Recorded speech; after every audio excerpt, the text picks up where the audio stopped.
नमस्कार स्टूडेंट्स, आप सभी का स्वागत है हमारे यूट्यूब चैनल प्रकृति एंड पाठशाला में। आज का हमारा टॉपिक है प्राचीन ओलंपिक खेल। पार्ट 3 की इस वीडियो में हम क्वेश्चन नंबर 21 से लेकर के क्वेश्चन नंबर 30 तक करेंगे। क्वेश्चन नंबर 1 से लेकर के 20 तक हमने पिछली वीडियो पार्ट 1 और पार्ट 2 में किए थे। तो चलिए शुरू करते हैं पार्ट 3, क्वेश्चन नंबर 21। प्राचीन ओलंपिक खेल कब और किसके द्वारा बंद करवा दिए गए? ऑप्शन ए 394 ईस्वी रोमन सम्राट थियोडोसियस प्रथम। ऑप्शन बी 426 ईस्वी थियोडोसियस द्वितीय। ऑप्शन सी 776 ईसा पूर्व लाइकरगस। ऑप्शन डी 146 ईसा पूर्व जूलियस सीजर। इस प्रश्न का सही उत्तर है ऑप्शन ए 394 ईस्वी रोमन सम्राट थियोडोसियस प्रथम। जो प्राचीन ओलंपिक खेल थे वो अंतिम बार 393 ईस्वी में हुए थे। अगर क्वेश्चन आता है कि अंतिम बार कब हुए थे तो वो है 393 ईस्वी, और यानी 394 ईस्वी में इनको बंद करवा दिया गया था। 394 ईस्वी में प्राचीन ओलंपिक खेल नहीं हुए थे और इनको बंद करवाने वाला पूर्ण प्रतिबंध जो लगा दिया था वो था रोमन सम्राट थियोडोसियस प्रथम। नेक्स्ट क्वेश्चन, कुल कितने प्राचीन ओलंपिक खेलों का आयोजन हुआ और वे लगभग कितनी शताब्दियों तक चले? यानी जो प्राचीन ओलंपिक खेल थे वो संख्या में कितने हुए थे और कितनी शताब्दियों तक चले थे? ऑप्शन ए है 250 खेल 10 शताब्दियां। ऑप्शन बी 293 खेल 12 शताब्दियां। ऑप्शन सी 300 खेल 11 शताब्दियों तक चले। ऑप्शन डी 350 खेल 13 शताब्दियों तक चले। इस प्रश्न का सही उत्तर है ऑप्शन बी 293 खेल और 12 शताब्दियां। अकेला भी अगर पूछा जाए कि प्राचीन ओलंपिक खेल कितनी शताब्दियों तक चले थे, 10 शताब्दियों तक चले, 12 तक चले, 11 तक चले, तो इस प्रश्न का सही उत्तर होगा 12 शताब्दियां। और कितने हुए? 293 खेल। नेक्स्ट क्वेश्चन, ओलंपिक के मंदिरों एवं स्टेडियम परिसर को ध्वस्त करने का आदेश किसने और कब जारी किया?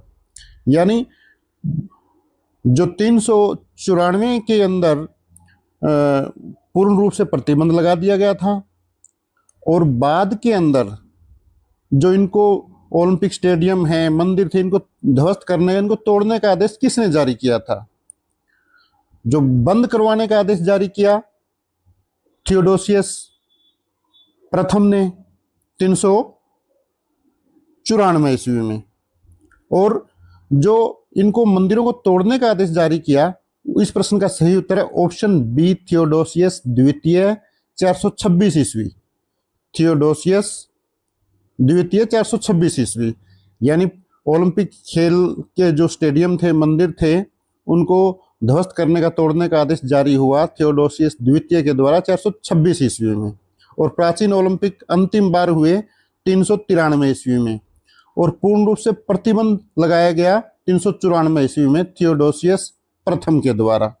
तोड़ने का आदेश जारी हुआ थियोडोसियस द्वितीय के द्वारा 426 ईस्वी में। नेक्स्ट क्वेश्चन,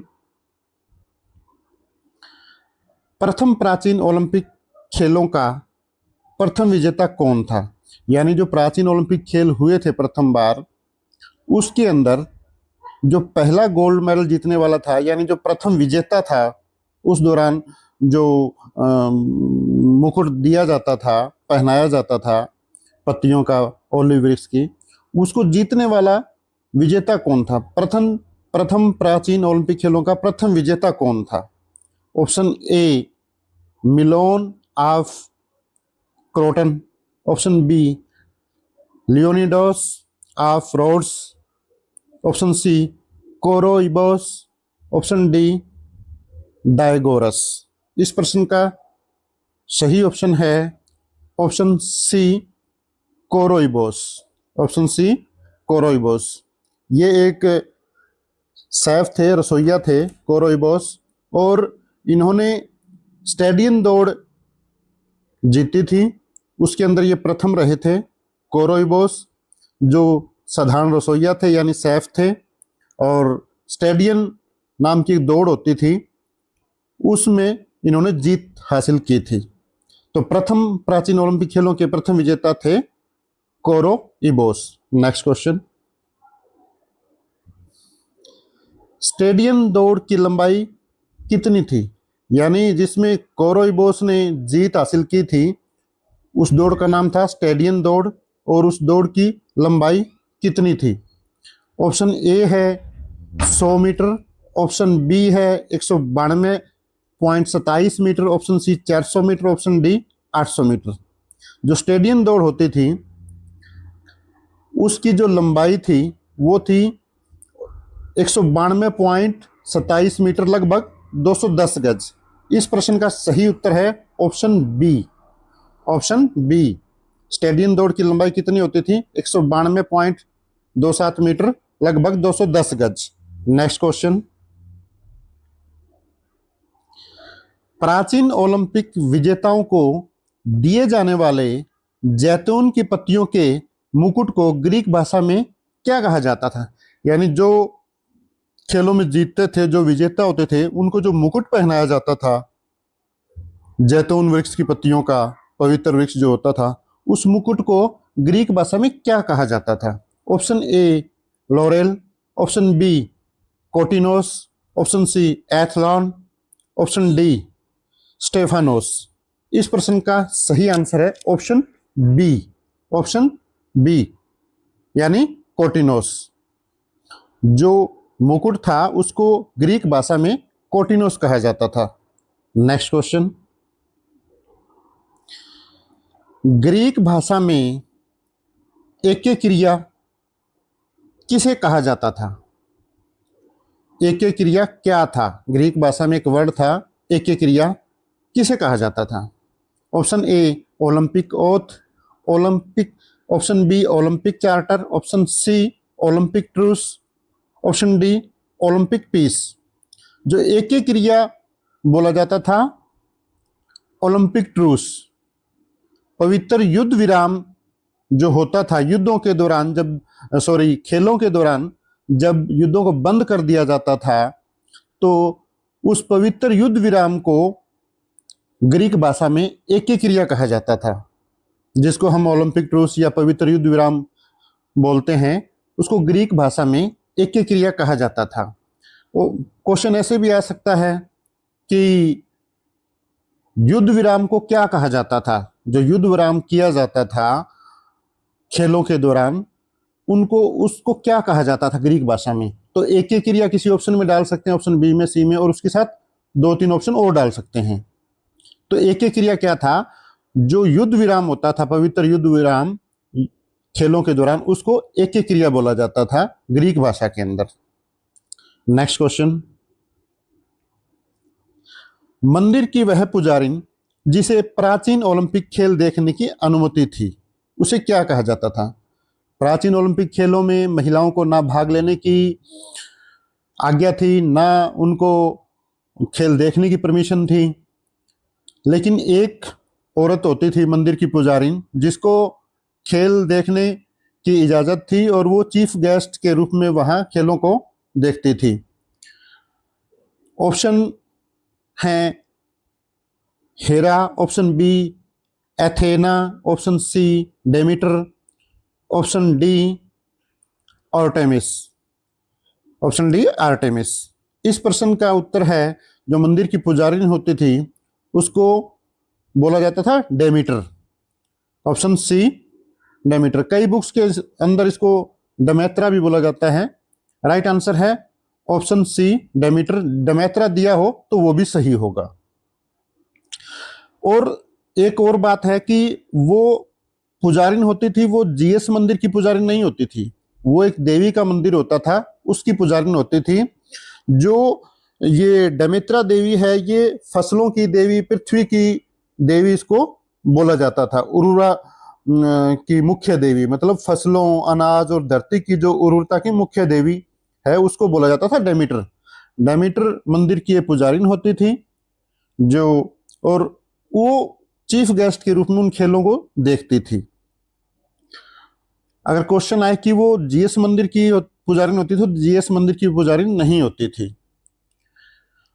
वो औरत जिसको खेल देखने की अनुमति होती थी उसको क्या कहा जाता है, उस पुजारी को क्या कहा जाता है? तो इस प्रश्न का आंसर होगा option C, Demeter. Next question, स्पोंडोफोराई कौन होते थे? स्पोंडोफोराई कौन होते थे? ऑप्शन ए रेफरी, बी खिलाड़ी, सी पवित्र युद्ध विराम की घोषणा करने वाले शांति दूत, ऑप्शन डी प्रशिक्षक। स्पोंडोफोराई जो होते थे वो होते थे, स्पोंडोफोराई होता क्या है, जो वर्ड है स्पोंडोफोराई, उसमें यूनानी भाषा में स्पोंडो का अर्थ होता है संधि या शांति, और फोराई का अर्थ होता है ले जाने वाला, इसलिए इसका शाब्दिक अर्थ हुआ शांति का संदेश ले जाने वाला। तो स्पोंडोफोराई कौन हुआ? ऑप्शन सी पवित्र युद्ध विराम की घोषणा करने वाले शांति दूत। यानी जब एक क्रिया यानी जो युद्ध विराम की जो घोषणा हो जाती थी उसका संदेश दूसरे राज्यों के अंदर पहुंचाना होता था, ओलंपिया से बाहर, कि अब युद्ध विराम हो चुका है, किसी खिलाड़ी को किसी खिलाड़ी के साथ कोई मिस हैपनिंग नहीं हो जाए, कोई लड़ाई नहीं हो जाए, वो सेफ रहे सभी खिलाड़ी। इसलिए जो स्पोंडोफोराई होते थे वो दूसरे राज्यों के अंदर जाके ये बताते थे कि अभी पवित्र युद्ध विराम की घोषणा हो चुकी है, जिसको एक क्रिया बोला जाता था। यानी जो राज्य के बाहर जाते थे दूसरे राज्यों में युद्ध विराम की घोषणा करने के लिए, बताने के लिए लोगों को, दूसरे राज्यों को, राजाओं को कि युद्ध विराम की घोषणा हो चुकी है, उन जो उद्घोषक हैं उनको बोला जाता था स्पोंडोफोराई। नेक्स्ट क्वेश्चन, इस प्रश्न का सही उत्तर हुआ ऑप्शन सी पवित्र युद्ध विराम की घोषणा करने वाले शांति दूत, यानी जो राज्य के बाहर जाते थे उनको बोला जाता था स्पोंडोफोराई। नेक्स्ट क्वेश्चन, केरिकस कौन होते थे? अब इसमें एक बात है कि उद्घोषक केरिकेस भी होते थे और उद्घोषक स्पोंडोफोराई भी होते थे। फर्क इतना होता था, जो केरिकेस होते थे वो स्टेडियम के अंदर जो खिलाड़ियों का जो इंट्रोडक्शन करवाते थे और विजेता खिलाड़ियों के बारे में बताते थे, घोषणा करने वाले उद्घोषक जो होते थे वो होते थे केरिकेस। इस प्रश्न का सही उत्तर है ऑप्शन बी केरिकेस। यानी जो उद्घोषक राज्य के बाहर जाते थे युद्ध विराम की घोषणा करने के लिए, बताने के लिए, वो होते थे स्पोंडोफोराई, और जो उद्घोषक खिलाड़ियों एवं विजेताओं की घोषणा करते थे, उनकी इंट्रोडक्शन करवाते थे, वो होते थे केरिकेस। यानी यूनानी भाषा के अंदर उनको केरिकेस बोला जाता था। केरिकेस जो उद्घोषक होते थे, जो खिलाड़ियों एवं विजेताओं की घोषणा करते थे, उनकी इंट्रोडक्शन करवाते थे। तो ये थे आज के हमारे 10 महत्वपूर्ण प्रश्न। धन्यवाद। जय हिंद, जय भारत, जय जननी। जल्द मिलते हैं नेक्स्ट वीडियो में।